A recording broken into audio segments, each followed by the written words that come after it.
Bom dia a todos, bom dia a todas, bom dia para você que nos assiste pela Pop TV em Sobradinho e Porto Alegre ou nos escuta pela Cultural FM em Santa Catarina e no Rio Grande do Sul. Sejam todos muito bem-vindos e bem-vindas a mais um ICL Mercado e Investimentos. Hoje, quinta-feira, dia de comentar a pesquisa mensal de serviços que, apesar de ter tido aí a 8ª alta consecutiva, parece que os serviços estão perdendo fôlego, assim como no mês passado. Então a gente vai passar por esse assunto com vocês, mas a gente também vai falar do balde de água fria do Gabriel Galípolo e que tem muito a ver com o que a gente falou ontem, porque o Gabriel Galípolo jogou água no chope de geral, jogou água no chope da Faria Lima, do governo, de todo mundo que esperava que a taxa de juros começasse a cair em breve. E isso azedou um pouco o humor de forma geral no mercado financeiro e fora dele. Então a gente vai falar sobre esse assunto também e hoje a gente termina de comentar com vocês para eu cumprir a dívida de uma vez por todas. Vamos terminar de comentar a inflação.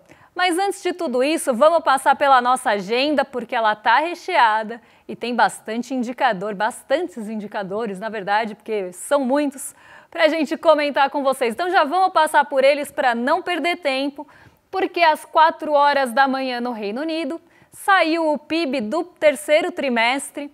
Lá também, às 4 horas da manhã, a gente teve a divulgação da produção industrial e, além disso, na França, às 6 horas, teve relatório mensal de petróleo, aqui aquele relatório da AIE. Às 7 horas da manhã, na zona do euro, tivemos produção industrial.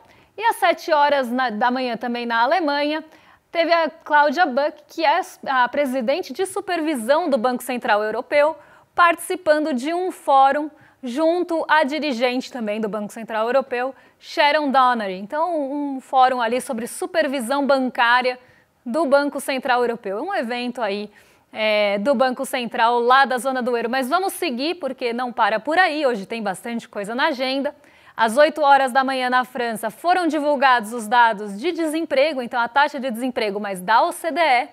E às 9 horas da manhã teve o levantamento sistemático da produção agrícola, aquele que mostra o tamanho da safra, como é que deve ser a safra de um ano para o outro, se ela vai ali ter aumento, se as áreas plantadas e colhidas também devem ter aumento nesse ano. Então é um levantamento bastante completo sobre o nosso setor agrícola. Às 9 horas da manhã também divulgação do IBGE. A gente tem a pesquisa mensal de comércio, de serviços foi ontem, hoje a gente conhece os dados do varejo. E às 10 horas da manhã tem o índice de confiança do empresário da CNI, Conferência Nacional da Indústria aqui. Mas não para por aí, a gente tem mais um pouquinho de agenda, a gente tem mais duas páginas de agenda para falar para vocês, porque às 10h30 a gente teve os dados de auxílio-desemprego divulgados da semana até dia 8 de novembro, aqui com asterisco, porque ainda está naquele imbróglio do shutdown, então os dados podem não sair completos ou podem atrasar. Às 10h30 saíram dados de índice de preços ao consumidor, o CPI, e o seu núcleo. Então, divulgação aqui do Departamento de Trabalho dos Estados Unidos. E às 14 horas são esperados os estoques de petróleo, gasolina, destilados e taxa de utilização das refinarias, também da semana até dia 7 de novembro. E para finalizar essa agenda longa, porque tudo que não saiu essa semana resolveu sair na quinta-feira, às 2h30 tem pesquisa trimestral das condições de crédito aqui no Brasil. Às 20 horas tem decisão de política monetária do Peru e às 23 horas na China tem produção industrial, vendas no varejo e investimentos em ativos fixos.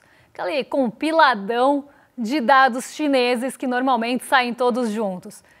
Antes da abertura do mercado ainda tivemos a divulgação do balanço trimestral da Disney e lá na Itália tem balanço trimestral da Enel, também conhecida nossa aqui no Brasilzão, né? E a Bélgica tem a reunião do Ecofin acontecendo ao longo do dia, assim como nos outros dias da semana. Então, uma agenda bem recheada de indicadores importantes também lá nos Estados Unidos sendo divulgados, indicadores importantes divulgados aqui no Brasil, e a gente vai passar por eles amanhã quando a gente for falar de pesquisa do comércio, a gente também já fala de levantamento sistemático.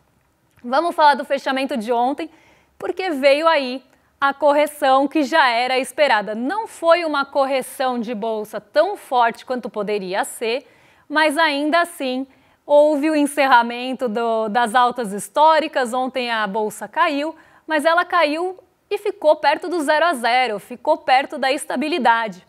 Nossa bolsa teve uma queda de 0,07%, bem pertinho mesmo do 0 a 0. Não foi uma correção tão forte, não foi um ajuste tão forte, mas poderia ter sido. Porque, a gente vai falar daqui a pouquinho, teve um balde de água fria jogado ali, jogaram areia na expectativa do mercado de uma forma que poderia até ter tido uma reação um pouco maior, mas não foi o que aconteceu. A nossa bolsa fechou 157.633 pontos, depois de cair 0,07%. Então, bem aí, uma queda realmente bem pequena, pensando em todas as altas, né, que a gente teve ao longo do tempo, não foi uma correção tão forte, mas ainda assim, a gente encerra aquela maratona de altas que a gente vinha acompanhando de 15 altas consecutivas. Esse momento ia chegar, era esperado que chegasse a correção e ela veio também embalada pela queda no preço do petróleo, que ontem teve uma queda bem forte e acabou derrubando as ações da Petrobras, que tem um peso grande no nosso na nossa bolsa. No nosso bolso não tanto, né? Não sei para quem tem Petrobras. Mas ela tem um peso grande na nossa bolsa e isso então contribuiu para a queda de 0,07. Era esperado que esse movimento acontecesse, porque quando a gente renova recordes de forma tão consecutiva como foi agora, né, vários recordes seguidos, vários patamares sendo quebrados, existem patamares que são psicológicos. Então, quando chega naquele determinado ponto, já começa a se esperar que a bolsa vai realizar ganho. Então, as pessoas vão ficar com medo daquele patamar não se sustentar, vão vender os ativos, realizar o lucro, embolsar e esperar a bolsa cair para comprar de novo. Então, esse é um movimento que acontece, né, na especulação, é um movimento normal de se acontecer quando a gente tem várias altas consecutivas, porque em alguma hora os investidores vão embolsar o lucro. E isso, em parte, aconteceu ontem, não só também pela motivação da queda do petróleo, mas por essa desconfiança da sustentabilidade do patamar do 157, bateu até 158 mil pontos no intradia, mas aqui dessa sustentação, né, dessa sustentabilidade, desse apoio dos 157 mil pontos, se vai furar para cima o teto, se não vai, nessa incerteza existe a realização de ganhos. E com isso também a gente teve o fortalecimento do dólar, que acabou subindo ontem, mas ainda assim ficou abaixo do patamar de R$ 5,30. Vamos colocar aqui para o pessoal de casa acompanhar. Ficou em 5,29. A alta foi de 0,37%, mas não furou aquele patamar dos 5,30, que também acaba sendo um marco psicológico, uma âncora importante. Em Nova York, o movimento também não foi o único, não tivemos um direcionamento misto, único, foi um movimento misto, porque o S&P 500 subiu 0,06%, o Dow Jones também acabou indo para o terreno positivo, mas não com uma força tão grande assim quanto o S&P 500, mas a Nasdaq caiu 0,26%, ainda sob aquela incerteza em relação a algumas empresas de tecnologia. Não todas estão no mesmo balaio, mas ali tem alguma desconfiança, eu diria assim, uma incerteza, um ceticismo em relação também à sustentabilidade dos ganhos de empresas ligadas à inteligência artificial. Então, tudo isso acaba pairando sobre a Nasdaq, que acabou tendo uma queda ontem em um dia, não diria totalmente positivo, mas um dia mais calmo por lá.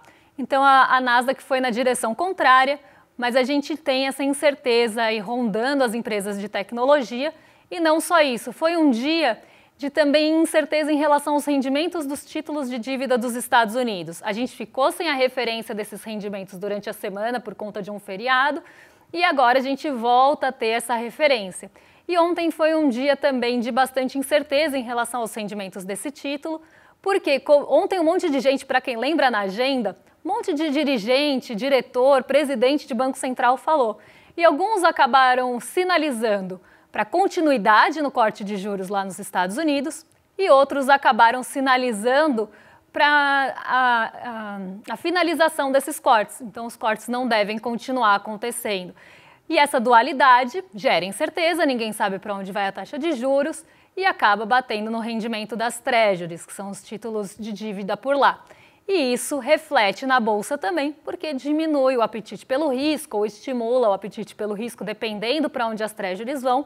Só que as empresas de tecnologia acabam tendo um pouco mais de sensibilidade a isso. E a Nasdaq acabou sofrendo por esses dois motivos ontem. Então, um dia, né, de correção aqui na nossa bolsa, correção já esperada, até estava esperando que essa correção viesse um pouquinho antes, mas ela acabou acontecendo ontem.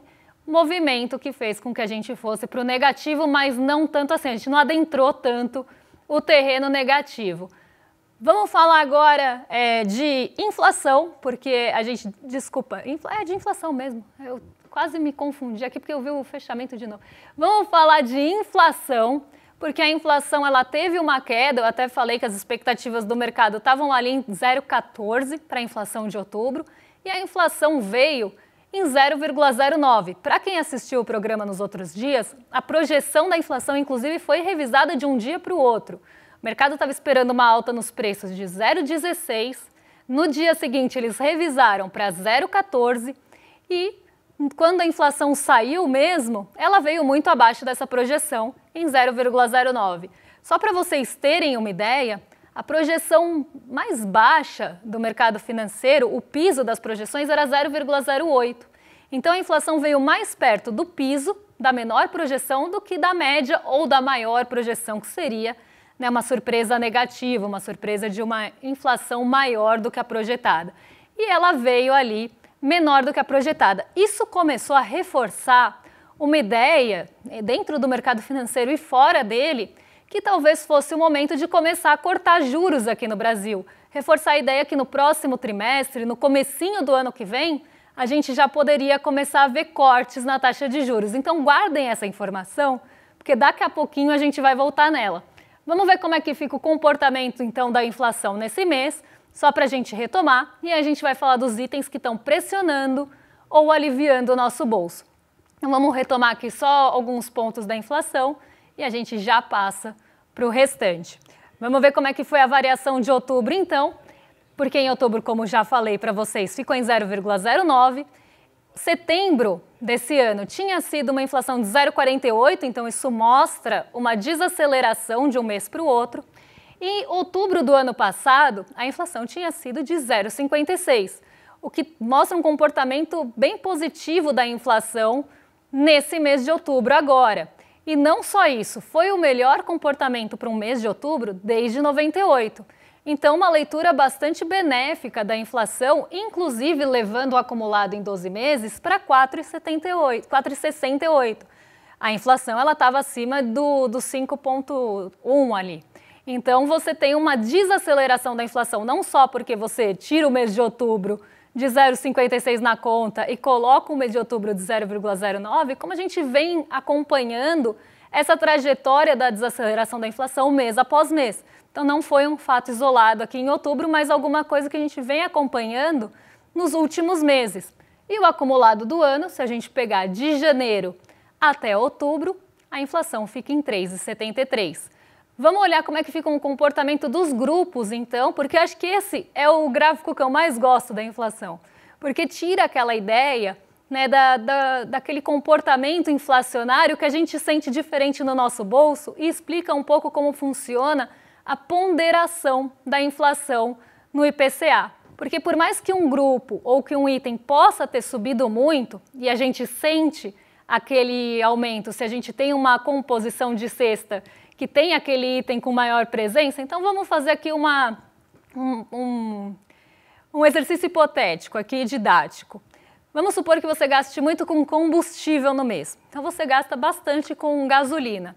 E você sentiu um aumento da gasolina de um mês para o outro. Como você gasta muito com gasolina e a gasolina acaba pesando no seu orçamento, se a gasolina subir, muito provavelmente você vai sentir uma inflação no seu bolso maior do que a que foi apresentada. Você vai falar, Débora, mas para mim a sensação que eu tenho é que eu estou gastando mais, porque a gasolina pesa no meu orçamento.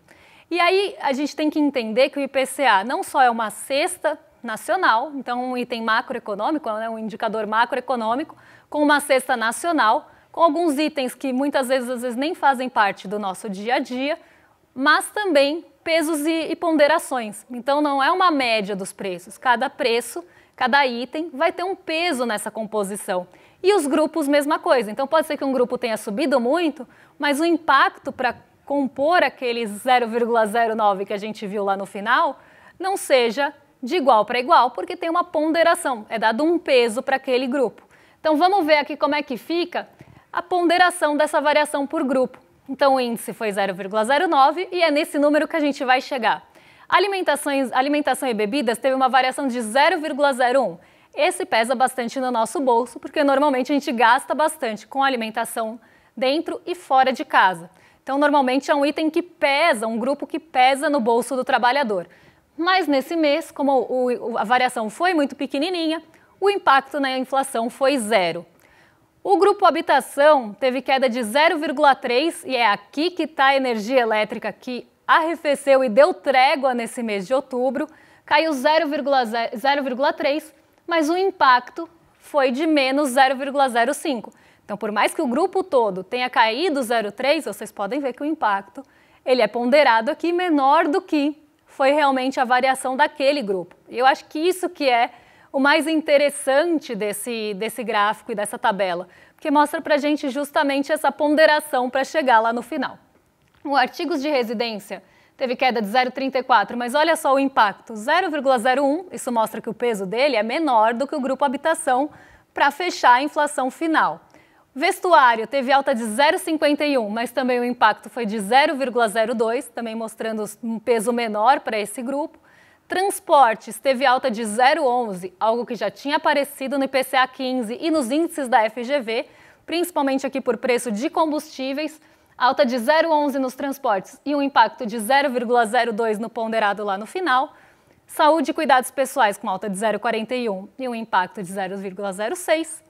E despesas pessoais com alta de 0,45, mas lá no final um impacto de 0,05. Quando a gente soma tudo isso, porque educação e comunicação tiveram um impacto zerado, apesar de terem caído os preços dentro da comunicação, ou variado negativamente, e a educação, uma alta pequenininha, lá no final esses grupos somam um impacto lá, que dá 0,09. Então isso mostra essa composição de pesos.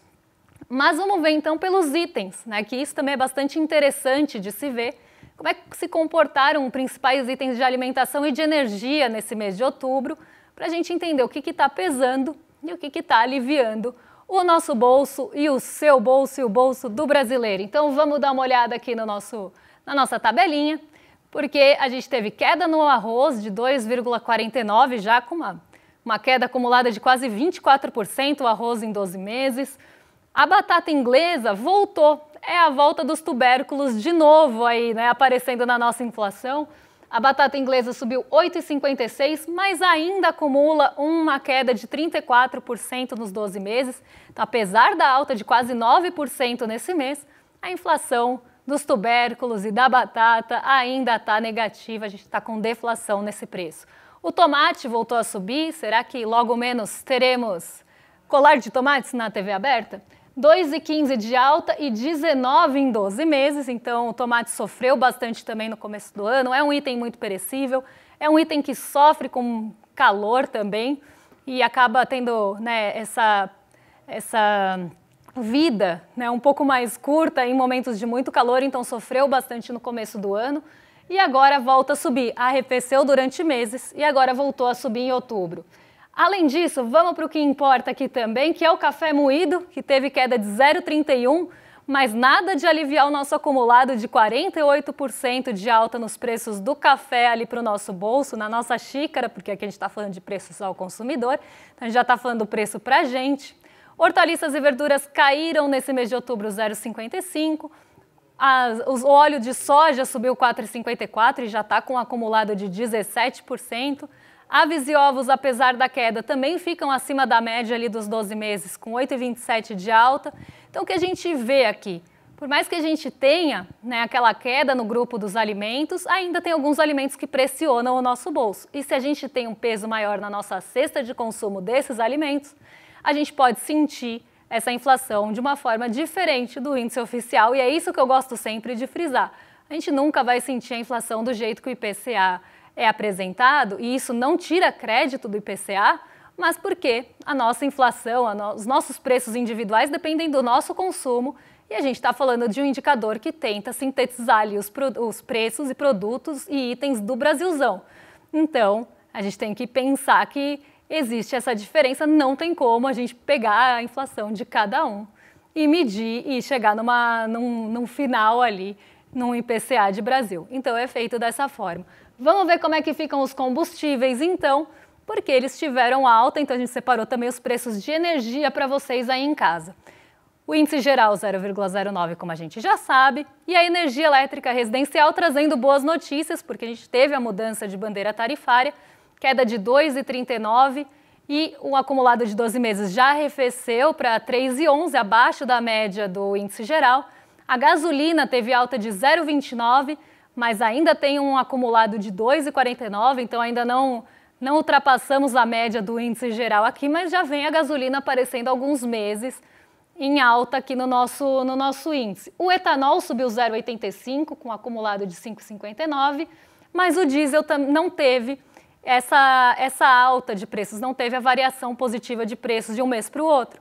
Ele caiu 0,46 e tem o menor acumulado entre os combustíveis aqui de 2,11. Quando a gente olha os combustíveis de forma geral, o menor deles, na verdade, é o gás veicular, que está em última em 4,28, mas pensando aí nos combustíveis de forma geral, 0,32 de alta mensal e 2,72 de acumulado, porque a gente pega a média de todos eles. E o etanol tem uma questão, né? Etanol acaba tendo uma sensibilidade aos preços do açúcar lá fora. Então, se for mais vantajoso vender açúcar para fora, o etanol aqui fica em segundo plano e isso deixa também o etanol mais caro, o que acaba mexendo com o preço da gasolina, de certa forma, até pela composição, vai um pouquinho de etanol ali, e isso pode elevar o preço da gasolina também. O óleo diesel, que acaba tendo um efeito em cascata, um efeito em cadeia por conta da malha rodoviária que a gente tem aqui no Brasil, ele não preocupa por enquanto, está em queda de 0,46 e tem aí um acumulado de 2,11. A boa notícia, eu acho, dos itens de energia vem da energia elétrica residencial, que caiu 2,39 e deu uma trégua por conta da mudança da bandeira tarifária para o nosso bolso, que vinha sofrendo mês após mês com uma energia mais cara, já que a gente estava com escassez de chuvas, isso faz com que a gente tenha menor nível de reservatórios, acionam-se as termoelétricas, que são mais caras para produzir energia, e isso muda a bandeira tarifária e acaba pesando no nosso bolso. Mas aí, um alívio da bandeira vermelha 2 para a bandeira vermelha 1 já foi suficiente para deixar a inflação da energia elétrica um pouquinho mais contida esse mês, o que ajudou, de certa forma, a inflação geral aqui. Agora a gente vai falar de um assunto que tem tudo a ver com o que a gente estava falando agora, porque eu falei para vocês guardarem a informação de que se a inflação viesse abaixo do esperado, o mercado ia começar a reforçar a ideia ou até ter uma expectativa maior de que cortes de juros viriam antecipadamente. Mas Gabriel Galípolo pegou o seu balde de água fria e jogou no mercado financeiro e no governo de forma geral. Inclusive, eu senti, não sei se foi só eu, mas eu senti uma certa alfinetada ali do Gabriel Galípolo em relação a outros setores que ficam falando sobre política monetária. Ele falou sobre os juros ontem e disse que todo mundo pode brigar com o Banco Central, o Banco Central é que não pode brigar com os dados. Eu até queria perguntar ali para o Galípolo que dados ele está considerando aqui, até para pensar naquela desancoragem da inflação que sempre aparece na ata, ou quais dados que ele está levando em consideração de inflação, já que a gente tem uma inflação que vem arrefecendo e uma economia que já mostra sinais de cansaço, desaceleração e perda de fôlego, para manter a taxa de juros em 15% e descartar qualquer possibilidade de corte de juros no ano que vem e manter a taxa de juros nesse patamar tão alto. E eu até quando eu li a ata, eu falei, eu não sei o que o mercado financeiro está vendo, algo de tão positivo nessa ata, porque eu não vi. Parecia aquela coisa de quero enxergar alguma coisa aí, mas ela não está muito bem colocada. Na minha visão, a ata foi super dura e super rígida. O mercado financeiro teve outra leitura. O mercado financeiro viu, aí eu falei isso quando a gente leu a ata junto, o mercado financeiro teve uma interpretação mais branda. E eu falei, eu acho que eles estão querendo ver coisa onde não tem. Estão procurando, já diria a Kelly Key, né, tá procurando o chifre na cabeça de piolho, não sei, estava tentando buscar ali alguma coisa que não tinha na ata, buscando um otimismo até maior. Mas Gabriel Galípolo acabou com o otimismo, jogou balde de água fria, jogou areia, jogou água no chope, o que vocês quiserem, e acabou com essa expectativa, ou tentou acabar, minar essa expectativa de que cortes venham logo, que venham no ano que vem. Então a gente separou duas falas dele que falam, duas falas que falam é complicado, né? Duas falas de Gabriel Galípolo que apontam justamente para isso. E a gente vai ler para vocês aqui. Então vamos colocar a primeira na tela, porque ele aqui é quase alfinetada, né? Entendo que é legítimo que todos os ramos da sociedade podem se manifestar sobre a política monetária, definição de juro aqui para conter a inflação, só contextualizando, todo mundo pode brigar com o Banco Central. O Banco Central que não pode brigar com os dados. Isso é o que a gente já falou até agora. De todas as instituições públicas, o Banco Central talvez seja o que tem objetivos mais claros. Temos uma meta explícita, a de inflação, que eu acho que poderia ser discutida. Acho que a meta de inflação, eu não sei se ela reflete a realidade dos preços globais hoje, com todos os problemas e mudanças que a gente tem na oferta, né? Problemas climáticos, cadeias de suprimento, problemas logísticos. Eu acho que isso deveria ser considerado de forma global para a definição de preços e definições de metas de inflação, não de preços, mas impacto nos preços e definição das metas. Isso já é discutido internacionalmente e eu acho que falta um olhar um pouco mais cuidadoso do Brasil também com isso e outros países, porque senão você fica perseguindo, é como se você estivesse numa esteira, sabe aquela cenourinha que você coloca na frente de alguém e o bichinho vai lá correndo tentando chegar e nunca vai chegar porque, né, tem uma vareta segurando. A esteira ali, você correndo e não saindo do lugar, eu acho que perseguir uma meta de inflação que não reflete a realidade hoje de cadeias de suprimento podem ser muito difíceis de ser alcançadas e insistir nisso vai acabar prejudicando e tendo um custo muito alto social e econômico para os países. Então não sei se essa perseguição é tão positiva assim, mas existe essa perseguição e ele falou que é o único que tem uma meta explícita e que ele está disposto provavelmente a cumprir. Mas a outra fala é justamente sobre o que eu estava falando aqui para vocês, né? Falando de novo, mas a outra fala mostra justamente isso, que parece que o mercado teve um otimismo para uma ata que não tinha otimismo. Eu vi a ata e fiquei super cética. Eu falei, para mim ele está até falando que pode ajustar mais, apertar mais e não afrouxar a política monetária. Mas vamos ver o que o Galípolo falou, e não eu, em relação a isso. Está bem claro porque a gente está com uma taxa de juros em um patamar restritivo. É porque é necessário permanecer num patamar restritivo. Em uma outra ocasião ele fala também sobre isso, sobre quem viu ali que tinha qualquer sinalização em relação, eu até vou ver se eu tenho, acho que eu tenho aqui essa fala, mas como o programa está acabando, vocês vão ter que acreditar em mim, ou senão vocês dão um Google que vocês vão achar. Ele fala que quem viu qualquer sinalização na ata e na fala dele estava equivocado. Então Galípolo, mais uma vez, se coloca nesse papel de presidente do Banco Central mais rígido e mais duro considerado pelo FMI e sustenta e insiste nisso, mesmo depois da gente ver dados de inflação arrefecendo, desaceleração econômica já em alguns setores. A gente ia falar dos serviços, os serviços da família, prestados às famílias perdendo fôlego, ou uma inflação mais baixa, mas com um custo também de uma desaceleração econômica que vem acontecendo quando a gente olha as pesquisas mensais. Então, sim, um custo econômico e de sociedade muito grande, mas há uma insistência de Gabriel Galípolo em perseguir uma meta que a gente não sabe se ela é real e, na minha opinião, não é. É uma meta que precisa ser revista, mas vai falar sobre isso para ver o mercado chiar. E mais do que isso, também contrariando até a bênção que foi dada pelo mercado financeiro a ele para começar a cortar juros no primeiro trimestre. Então, mais uma vez, ele tenta se mostrar independente do governo, indo na contramão do que o governo está falando, o Fernando Haddad falou, e também da Faria Lima, tentando mostrar ali que ele é mais rígido do que se esperava. Eu acho tentando realmente mostrar serviço aí, Gabriel Galípolo, mais uma vez. Vou convidar vocês para a nossa pós ou para assistirem a aula inaugural da nossa pós, que acontece no dia 27 de novembro, quinta-feira, às 8 horas. Para assistir essa primeira aula da nossa pós-graduação de Teoria Crítica da Sociedade, é só entrar em iclmercado.com.br ou apontar o seu celular aqui para o QR Code que está no cantinho, você já vai ser direcionado para a página, se inscreve e não fica de fora, porque vai ser uma aula sensacional e eu tenho certeza que vocês vão gostar bastante do programa da nossa pós. Agora entrego para os nossos vizinhos de cima, para o Rolê ICL. Vocês estão em mais do que excelente companhia a partir de agora com o William De Luca e o Guga Noblat.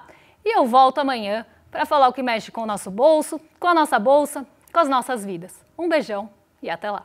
A emancipação exige mais do que redistribuir renda. É preciso reconstruir o mundo. Essa ideia de Nancy Fraser resume bem o que propõe a teoria crítica da sociedade. E é o que o novo curso do ICL quer fazer. Formar gente que não aceita pouco. Gente que quer atuar para mudar a sociedade de forma profunda e real. Dia 27 de novembro, quinta-feira, às 8 da noite. Começa essa pós-graduação feita para quem quer pensar e agir. Todos os dias, as principais notícias do Brasil e do mundo direto no seu WhatsApp, com informação de qualidade e sem fake news. Escaneie agora o QR Code e entre para o canal do ICL Notícias. Informação que importa onde você estiver.